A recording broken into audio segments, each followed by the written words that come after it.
Boa noite, irmãos. Bom, mais uma vez, nos reunirmos para adorar o nosso Deus. Um tempo muito gratificante, muito proveitoso aqui no meio da semana, para estudarmos a sua palavra, termos um tempo de meditação e também orarmos ao Senhor. Eu confesso que eu estava esperando alguém nos pedidos de oração, né? Pedir sobre as eleições. Próximo domingo já acontecem as nossas eleições, estamos em tempo de eleições municipais no nosso país, em que escolheremos prefeito e vereadores, e no próximo domingo iremos computar as nossas escolhas ali nas urnas. Agora, como crentes, como devemos agir diante das eleições políticas? O que a Bíblia diz a respeito? Nós sabemos muito bem que nos tempos bíblicos não havia o pleito eleitoral como nós temos, e que os regimes dos governos, tanto no Antigo quanto no Novo Testamento, também eram diferentes do nosso atual aqui, né? Mas isso não significa que a Bíblia precisa ser atualizada ou que ela não dá uma diretriz em relação a todas as coisas, inclusive esta, algo válido para os nossos dias. A Escritura Sagrada é suficiente e útil para nos ensinar e nos habilitar perfeitamente para toda boa obra. Os irmãos conhecem muito bem ali o texto de 2 Timóteo 3, 16 e 17. Então, ela é útil para tudo. Ela é proveitosa para nos ajudar, nos ensinar a estar diante de qualquer situação, mesmo nos dias atuais, diferente muitas vezes daquilo que foi na época em que a Bíblia foi escrita. O povo de Israel, no seu início, vivia sob um regime teocrático, né? A lei de Deus revelada a Moisés era a constituição do povo.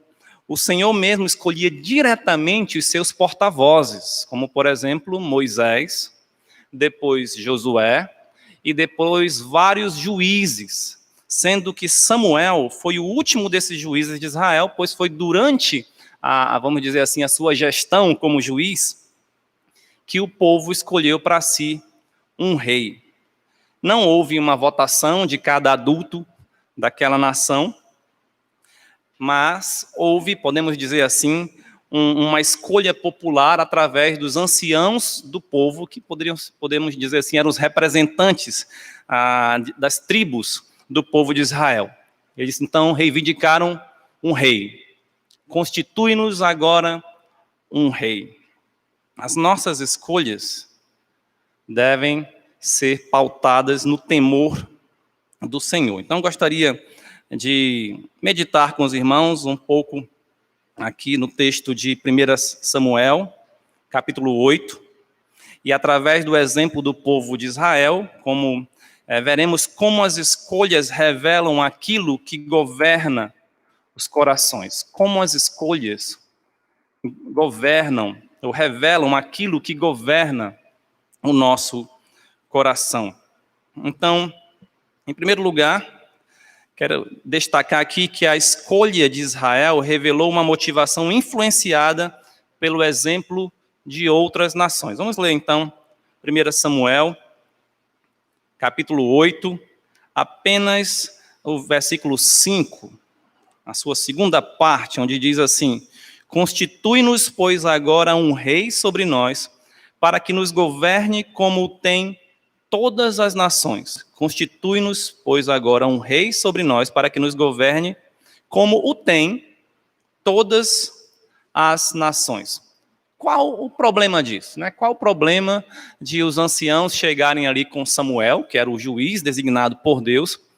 Então, imagina só, os anciãos das tribos, eles moravam já nas suas terras e foram até onde estava Samuel, numa reunião, e, de repente, eles pedem ali: nós queremos um rei. Qual o problema disso? Nós sabemos muito bem que em Deuteronômio, capítulo 17, 14 a 20, já havia orientações de Deus a respeito de um rei, da constituição do rei de Israel. Logo, nós podemos entender que isso ia acontecer mais cedo ou mais tarde. Mais cedo ou mais tarde, Deus iria escolher um rei para Israel. Então, qual é o problema de os anciãos chegarem ali com Samuel e pedirem um rei? O problema foi a motivação errada. Claramente, o povo queria copiar o exemplo das nações pagãs, justamente o que Deus não queria que fizesse. Nós sabemos muito bem que há várias orientações de Deus dizendo não copiem o que as outras nações fazem, nem quanto à adoração e também nem quanto aos seus costumes. Aliás, havia muito na lei de Moisés que às vezes nós não entendemos o porquê que Deus proibiu certas coisas, mas se nós estudarmos um pouco do contexto daquela época, dos povos pagãos, nós podemos começar a entender, Deus proibiu isso aqui porque isso lembrava muito bem o que o povo pagão fazia. Então tinha muitas coisas que Deus proibia, porque não queria que copiasse o que os pagãos faziam. Então o povo de Israel ainda era muito influenciado pelo que via nos outros povos. Lembra, Deus tirou o povo de Israel geograficamente, fisicamente, do Egito, da terra do Egito, mas muitos ainda tinham o Egito em seus corações. Lembra do episódio lá de Números 11, quando o povo começou a reclamar e dizer, no Egito nós tínhamos carnes, no Egito nós tínhamos pepinos, nós tínhamos cebolas, nós tínhamos a comida e aqui nós só temos esse maná. Ou seja, eles estavam lembrando como era no Egito. No Egito nós tínhamos do bom e do melhor. Lembra também em Êxodo 32, quando Moisés estava no monte e se demorava a voltar e o povo pediu a Arão que ali construísse um deus, um ídolo, e fizeram então aquele bezerro de ouro. Eles estavam lembrando das suas práticas pagãs. Eles queriam um Deus visível ali para eles, que os governasse. Então, o Egito ainda estava nos corações de muitos dos israelitas, assim como a influência dos outros povos. Além de tudo isso, por não obedecerem às ordens de Deus, de não se misturarem com os outros povos e até de expulsá-los da terra de Canaã, eles foram seduzidos por eles, ao ponto de adorarem os seus deuses. Deus muitas vezes deixou essa orientação. Não se misturem com os povos desta terra, ou expulse-os totalmente, porque se não expulsarem, eles vos servirão de laço. E foi o que aconteceu em Números 25. O pastor até pregou no domingo passado e lembrou de Baal Peor, do que aconteceu em relação a Baal Peor. O que aconteceu? Os israelitas se casaram, se envolveram, seduzidos pelas moabitas, se casaram com essas moabitas e começaram a adorar os deuses de Moabe, Baal Peor. A consequência negativa de querermos imitar uma prática do mundo é que essa prática puxa outras práticas. A princípio vemos algo como inofensivo aqui. Poxa, eles estavam apenas escolhendo um rei. Só porque os outros povos tinham um rei, será que isso era tão ruim assim? Lembre que se você ler, nós não vamos ler aqui por causa do nosso tempo, que sempre é corrido, mas se você ler Deuteronômio 17, versículos 14 a 20, você vai perceber que o rei de Israel não poderia se comportar como o rei dos pagãos. Ele não poderia ter várias mulheres, ele não poderia juntar para si cavalos, ou seja, riquezas. Ele deveria ter uma cópia da lei, e ele deveria meditar nessa lei todos os dias. E a Bíblia diz, fica muito claro lá, que para que ele não, vamos dizer assim, se orgulhasse e dominasse tiranicamente sobre os seus irmãos. Então o rei, apesar de ser algo parecido com o das outras nações, mas não poderia ser igual. O comportamento, a prática não era igual à das outras nações. Então veja só, quando puxa essa ideia de, vamos dizer assim, do mundo, uma ideia do mundo, vamos fazer isso aqui que parece inofensivo. Muitas vezes vem outras práticas ali por trás. Se você faz isso, você também faz isso, e faz mais isso, e faz mais isso, e faz mais isso, e nós acabamos sendo seduzidos, como foram os filhos de Israel. Casaram com as mulheres não tementes a Deus e depois começaram a adorar os deuses dessas mulheres e praticar aquilo que os povos pagãos daquelas mulheres faziam. Ou seja, não era só um casamento, mas acabou virando também idolatria. Quantas não são as ideologias deste mundo que são antibíblicas e anticristãs, as quais já estão impregnadas na mente da sociedade, inclusive nas mentes de muitos crentes. Recentemente eu vi de uma discussão no 6º ano de uma determinada escola, em que um menino de seus 11, 12 anos foi falar que o homem deveria proteger as mulheres. Qual é o problema disso? Parece até uma coisa boa, porém, como o pensamento feminista hoje está sendo muito impregnado na sociedade, as meninas daquela sala, meninas de 11, 12 anos, disseram, não, que é isso, não precisa uma coisa dessa, nós não somos sensíveis, nós podemos nos proteger, as mulheres lutam MMA, as mulheres fazem isso, as mulheres fazem aquilo outro e tal. E os meninos tiveram que, se assustaram até, porque pensaram que estavam dizendo uma coisa boa e foram, vamos dizer, recriminados por causa disso. E no final das contas, a professora ainda disse, poxa, que interessante, como as meninas se defenderam bem. Por quê? Porque esse pensamento feminista está impregnado dentro das mentes da sociedade de modo geral. E isso acontece dentro das casas, acontece dentro das escolas, acontece dentro das universidades, e os crentes estão lá. E se não tomarmos cuidado, seremos também seduzidos por esse pensamento pensando, mas o que há de errado nisso? O que há de errado nisso? Cuidado. Muitas escolhas são fruto de uma mente já secularizada. Se você absorve tudo que a sociedade está aí passando para você e você não consegue perceber nenhum problema, talvez é porque sua mente já está secularizada.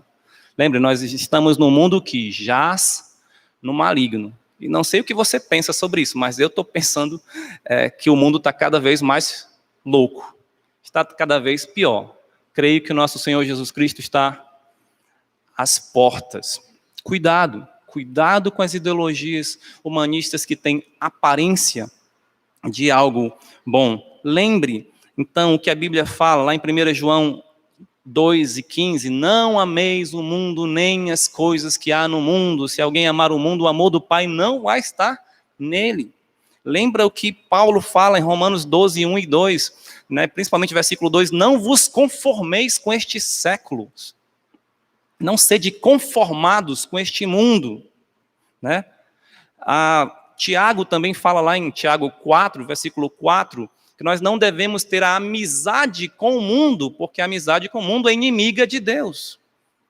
Então, nossas escolhas não devem ser pautadas por aquilo que todo mundo está fazendo, está escolhendo, só porque o mundo está escolhendo, mas conforme a vontade de Deus. Uma segunda lição aqui é que a escolha de Israel, ou um segundo aspecto que podemos encontrar aqui no texto, é que a escolha de Israel revelou pressa em resolver um problema que Deus poderia resolver de outra forma. Voltando ali, né, parece mais uma vez uma outra razão, mas aqui uma razão justa, parece justa. Olha, os filhos de Israel, os anciãos de Israel começam a dizer para Samuel, veja o versículo 5, vê, já estás velho, teus filhos não... Se você ler um pouquinho antes, vamos lá, versículo 3, porém, seus filhos, os filhos de Samuel, não andaram pelos caminhos dele, antes se inclinaram à avareza e aceitaram subornos e perverteram o direito. Então, qual é a razão aqui que eles estão pedindo? Segunda razão, porque eles estão pedindo um rei. Porque os juízes que foram constituídos ali por Samuel, que eram seus próprios filhos, haviam se corrompido. Então, parece uma razão justa. Poxa, os nossos líderes aqui estão corruptos, então queremos um rei. Queremos outro líder. Certamente nós não gostamos da corrupção dos nossos governantes e autoridades. Assim também os anciãos de Israel queriam resolver esse problema o mais rápido possível. Né? Veja mais uma vez o versículo 5. Vê, estás velho e teus filhos não andam pelos teus caminhos, constitui-nos, pois, eu quero enfatizar essa palavra, agora, constitui-nos, pois, agora um rei sobre nós, para que nos governe como tem todas as nações. Eles estavam com pressa. Nós temos um problema e esse problema precisa ser resolvido o mais rápido possível. Parece que o povo havia esquecido de um problema semelhante algum tempo antes. Lembra que Samuel é o sacerdote e juiz, e ele constituiu os seus filhos, que possivelmente eram sacerdotes e juízes da nação de Israel. Lembra quem veio antes de Samuel? O sacerdote Eli. Era ele também que julgava, naquele tempo, o povo de Israel. E lembra os seus filhos, Ofni e Finéias? Eles cometeram graves, terríveis pecados. E o que Deus fez? Deus os matou. Deus resolveu o problema. Pode ter demorado um pouco. Lembra? Deus escolheu Samuel. Né? Ana teve seu filho, deixou ali, passou o tempo em que Samuel cresceu. Veja o tempo que Deus foi esperando até tratar e resolver da sua forma. Todo o povo de Israel, quando saiu do Egito, parece que demonstrava essa impaciência. Logo murmuraram quando viram o exército de Faraó contra eles. Se você pode ver lá em Êxodo 14, estavam ali às margens do Mar Vermelho, e lá vem o exército, e eles reclamaram. Por acaso, por não haver sepulcros no Egito, nós vamos morrer aqui? Veja que eles não simplesmente chegaram e clamaram, Senhor, nos ajuda. Senhor, o que devemos fazer? Mas eles começaram a murmurar. Também, quando chegaram a Mara, reclamaram das águas amargas. Quando chegaram no deserto de Sim, reclamaram de fome, porque não tinham comida. Quando chegaram em Refidim, reclamaram de sede. Quando ouviram o relatório daqueles 10 espias incrédulos, reclamaram e murmuraram. Quando chegaram em Meribá, mais uma vez reclamaram porque não tinha água. Sempre o povo estava reclamando, o povo estava sempre com pressa para resolver os seus problemas. Estamos em perigo, estamos com fome, estamos com sede, estamos inseguros. Agora! Será que a nossa sociedade atual também não age da mesma maneira? Sempre reclamando, sempre se vitimizando, sempre protestando por seus direitos, mas sem esperar no Senhor. O que nós aprendemos com essa sociedade? Que nós devemos criticar tudo e todos. E que nós devemos reclamar pelos nossos direitos.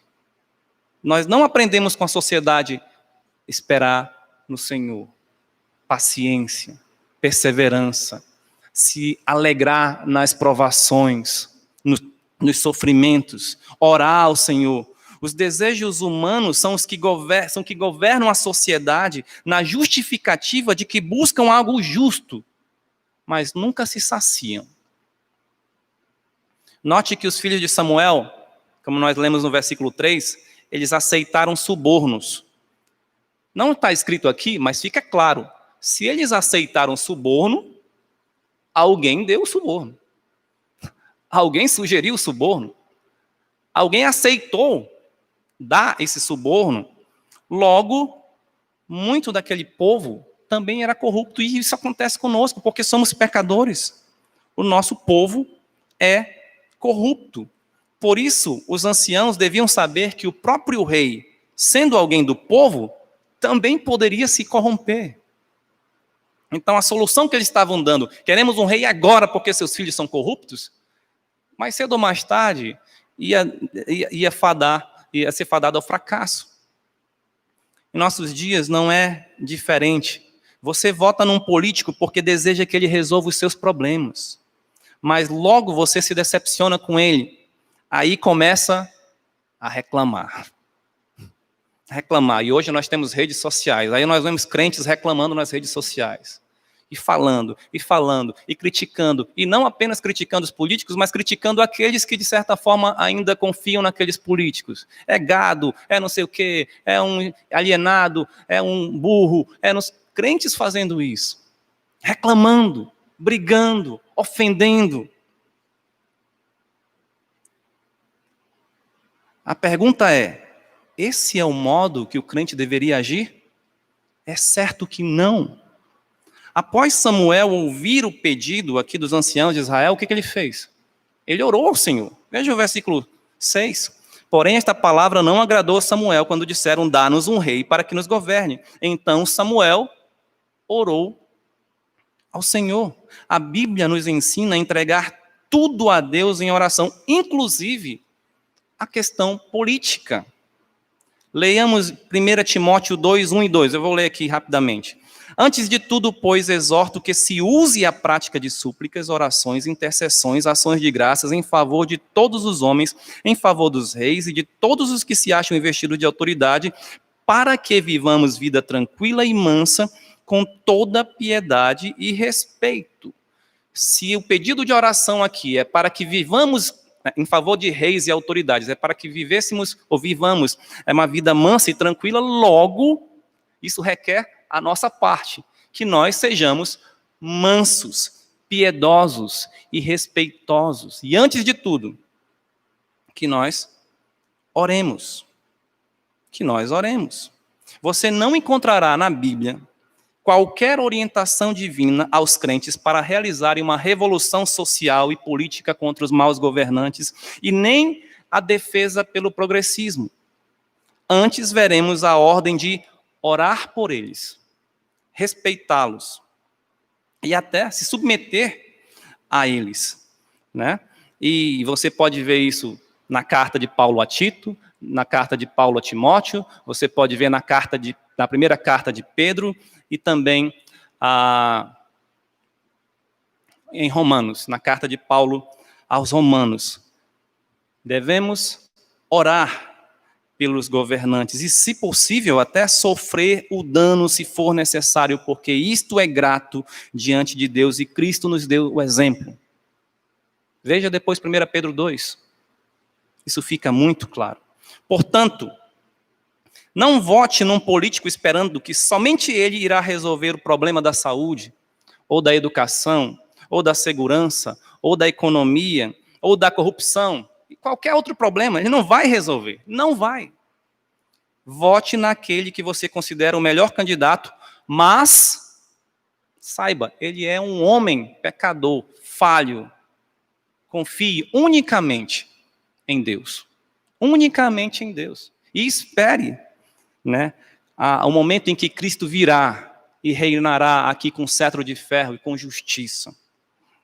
Quando os filhos de Israel viram que seriam atacados pelos filisteus, conforme o capítulo 7, eles pediram a Samuel que clamassem ao Senhor. Versículo 8 diz isso. Capítulo 7, versículo 8. Então disseram os filhos de Israel a Samuel: não cesse de clamar ao Senhor nosso Deus por nós, para que nos livre da mão dos filisteus. Essa era a atitude que eles deveriam ter tomado. Samuel, rogue a Deus que Ele possa dizer qual é a vontade dEle, que Ele nos ajude neste momento, na situação que estamos vivendo. Diante dos problemas, a escolha correta é clamar ao Senhor e esperar nele. Por último, uma outra escolha, aliás, na mesma escolha, nós podemos ver a rejeição do governo de Deus. A escolha de Israel revelou sua rejeição ao governo de Deus. Influenciados pelo exemplo das nações pagãs e pelo desejosos de resolver logo o problema da corrupção dos seus juízes, sem esperar o tempo do Senhor, os israelitas, enfim, evidenciaram que queriam um governo do jeito deles, rejeitando assim que Deus os governasse. Veja então o que Deus respondeu nos versículos 7 a 9. Disse o Senhor a Samuel: atende a voz do povo em tudo quanto te diz, pois não te rejeitou a ti, mas a mim, para eu não reinar sobre ele, segundo todas as obras que fez desde o dia em que o tirei do Egito até hoje, pois a mim me deixou e a outros deuses serviu, assim também o faz a ti. Agora, pois, atende a sua voz, porém adverte-o solenemente e explica-lhe qual será o direito do rei que houver de reinar sobre ele. Os versículos seguintes, Samuel chega com o povo, né, com os anciãos, e diz o que o rei vai fazer. Né? Eu vou ler só os últimos aqui, para que os irmãos tenham uma ideia. Veja a partir do versículo 16. Também tomará os vossos servos, as vossas servas, os vossos melhores jovens, os vossos jumentos, e os empregará no seu trabalho, dizimará o vosso rebanho, e vós lhe sereis por servos. Então naquele dia clamareis por causa do vosso rei que houverdes escolhido. Mas o Senhor não vos ouvirá naquele dia. Veja só. Sabe o que o povo respondeu depois que Samuel disse tudo isso? Que eles queriam continuar, eles queriam sim ter um rei. É o que diz o versículo 19. Porém, o povo não atendeu a voz de Samuel e disse, não, mas teremos um rei sobre nós. Teremos um rei sobre nós, para que sejamos também como todas as nações. O nosso rei poderá governar-nos, sair diante de nós e fazer as nossas guerras. Na prática, o povo preferia ser governado por um ser humano pecador, que lhes faria servos e lhes tomaria muitos bens, do que se submeter a Deus. Eles confiavam mais que o rei ganharia as batalhas do que Deus. Não parece irracional? Entre ter um Deus e um rei, você prefere ser governado por quem? Eles queriam um rei humano pecador. Entre ter Deus para livrar e vencer as suas batalhas e um homem, você preferia o quê? Eles preferiram um homem. Parece irracional, mas é o mesmo que nós fazemos quando nos deixamos levar pelos nossos próprios desejos em detrimento da vontade de Deus, ou pelas ideologias humanas ao invés da palavra de Deus. Como é que você deve educar seu filho? Eu vou ver o que a pedagogia, a psicologia moderna fala. E a Bíblia? A Bíblia precisa ser atualizada. Como é que eu devo agir no relacionamento conjugal? Eu vou ver aqui o que os doutores e tal sobre relacionamento falam. Mas e a Bíblia? A Bíblia precisa ser atualizada. Acredito que os filhos de Israel, assim, né, com essa decisão, eles tiveram uma falsa sensação de autossuficiência. Nós podemos vencer as nossas próprias batalhas, resolver os nossos problemas e não precisaremos prestar conta dos nossos pecados a ninguém. É interessante porque no capítulo 7, quando a Arca da Aliança voltou para a terra de Israel, estando em Criate Jearim, o povo se arrependeu de seus pecados e voltou ao Senhor e disse a Samuel, então disse Samuel, se é de todo o vosso coração que voltais ao Senhor, tirai dentre vós os deuses estranhos e os astarotes e preparai o coração ao Senhor e servi a Ele só, e Ele vos livrará das mãos dos filisteus. Versículo 3 do capítulo 7. No final das contas, Deus deseja que o nosso coração esteja voltado unicamente para Ele. Mas quando somos governados pelos nossos desejos e escolhas, revelamos outros deuses em nosso coração. Pode ser o Deus da autossuficiência. Eu quero resolver as coisas do meu jeito, não do jeito de Deus. Eu não quero mais ser cobrado por Deus por causa de uma vida de santidade ou por causa dos meus pecados. Eu quero viver a minha vida. Lembra o que disse Josué ao povo de Israel? Se vos parece mal servir ao Senhor, escolhei hoje a quem sirvais. Eu e minha casa serviremos ao Senhor. A melhor escolha que podemos fazer é aquela em que Deus está nos guiando. E não o mundo. Ou não um legítimo desejo de fazer algo bom, como foi o caso deles aqui. Só que sem esperar em Deus. No final das contas, a escolha de Israel foi atendida por Deus para a sua própria disciplina. Nós sabemos bem o desfecho dessa história. Saul se tornou o rei, o primeiro rei de Israel. Ele foi um rei escolhido conforme a vontade do povo. Logo, ele se revelou igual ao povo quando preferiu desobedecer a Deus do que desagradar o povo.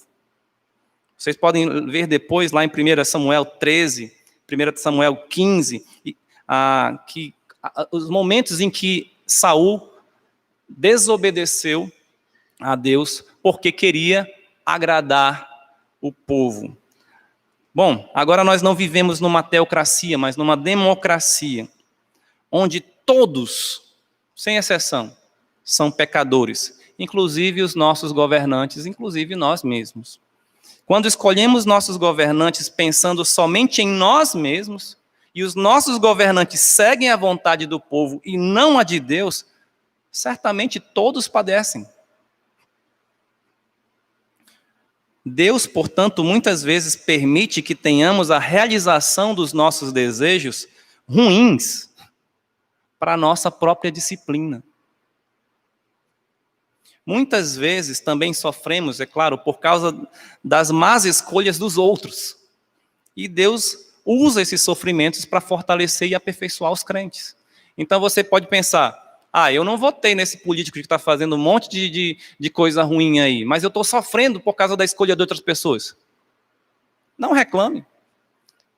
Deus está usando isso para o nosso fortalecimento, para o nosso aperfeiçoamento, para que confiemos nele, para que esperemos com mais intensidade a volta de Cristo. Portanto, se o seu candidato ganhar e fizer coisas erradas, não reclame, ore ao Senhor. Se o seu candidato perder e o que ganhar fizer coisas erradas, continue confiando em Deus. Ele é o nosso real governante. Então vamos fazer como Samuel disse ao povo, vamos preparar o nosso coração para o Senhor e servir somente a Ele. Não depositar todas as nossas fichas em um homem pecador, mas confiar unicamente em Deus. Orar a Ele e esperar nele. Amém? Senhor nosso Deus e Pai, nós agradecemos ao Senhor pela oportunidade de meditar na Tua Palavra. E agradecemos ao Senhor porque podemos confiar totalmente em Ti. Ajuda-nos, Senhor, a muitas vezes deixar as nossas vontades, os nossos desejos, pois são falhos, imperfeitos, limitados e muitas vezes pecaminosos, possamos deixar isso de lado e seguir a Tua vontade, mesmo que talvez não entendamos ainda em parte, mas confiando no Senhor, possamos Te seguir, ser submissos à Tua vontade, em todo o tempo. É o que pedimos em nome de Jesus. Amém.